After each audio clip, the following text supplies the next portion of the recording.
Hi everyone. In this video, I'm going to show you how you can use the Reflect and Seesaw extension to take items from the curriculum to create your own activities in Seesaw that your students can use during station time.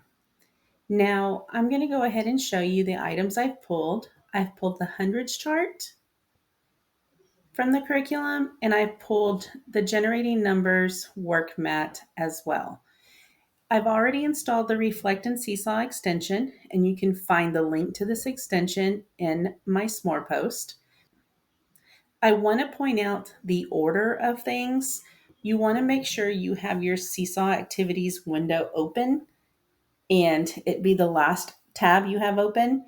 And then you have the items that you're going to snip from to the left. Order does matter in this. So I'm going to go ahead and go back to my Seesaw. I'm going to click on my library. I'm going to go to my library and I'm going to go ahead and select to create an activity or assessment. I'm going to call this generating numbers and I'm going to go ahead and select creative canvas.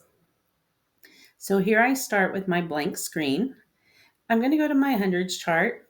I went ahead and made the view to 50 because I want to be able to snip the entire hundreds chart at one time.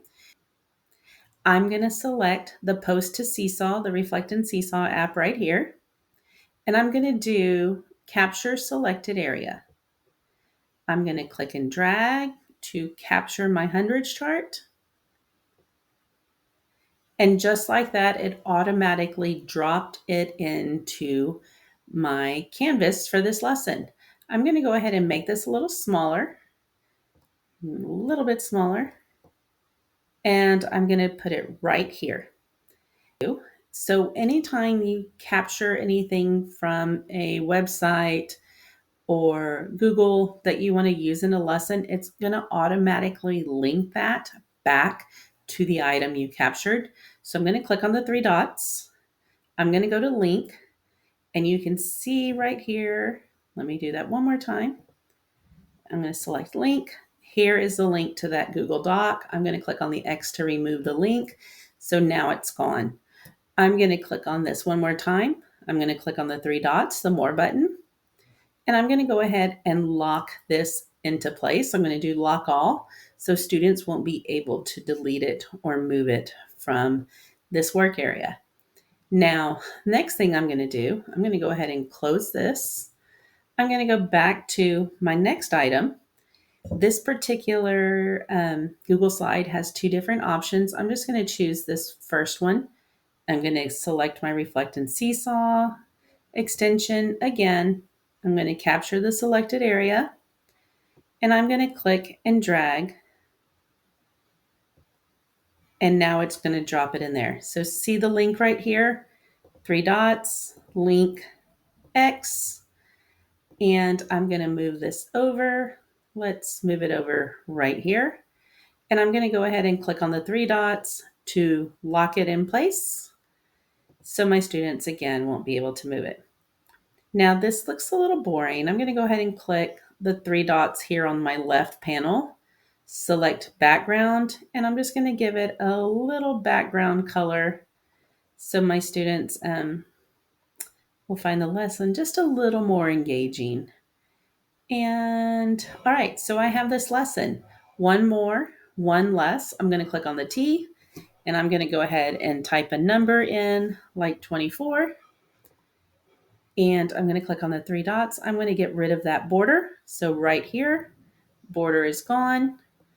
I'm going to click and drag, and I'm going to go ahead and make this bigger. And just like before, I'm going to click on the three dots, and I'm going to lock it into place.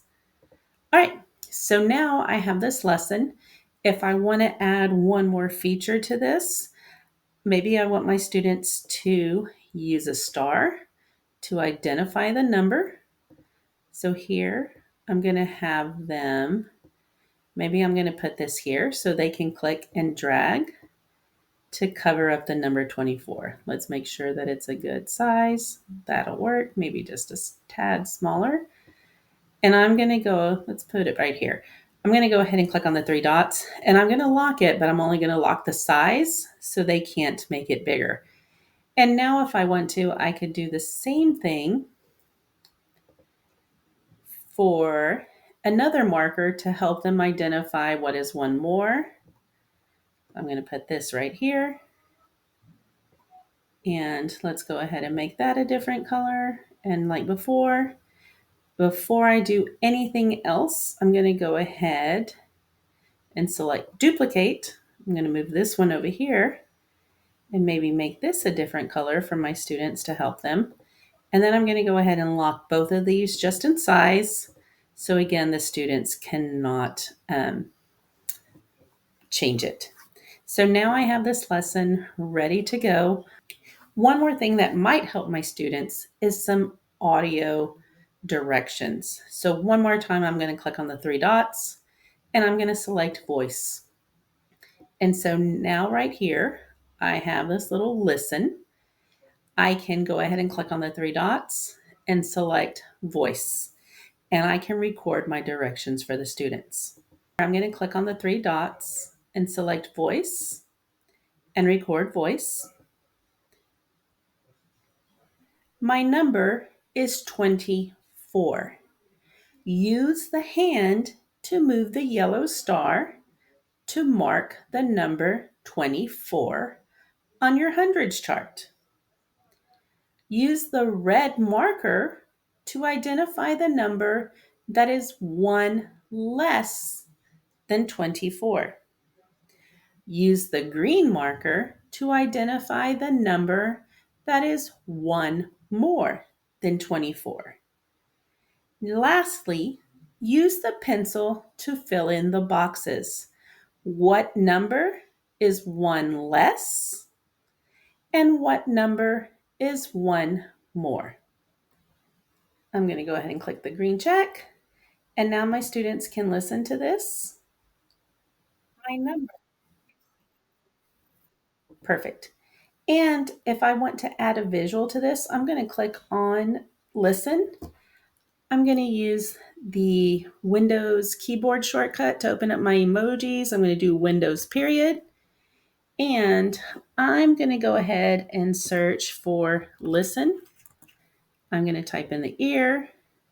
And I want to add a box to this. So I'm going to go back to style and add the box so my students will see this and they'll know that this is important and they need to listen to it. And now the next best part is I can go over here to the side and see where my pages button is. I'm going to click on here. I'm going to click on the three dots. I love those three dots. And I'm going to select duplicate page.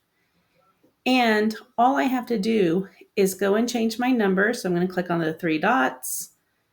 I'm going to select unlock. I'm going to choose a new number. I'm going to lock it into place again. And then I can just go over here and do voice, trash this one, and re-record my voice for this lesson. Just like that, I've created an activity that my students can use during station time that corresponds with what we're learning in class.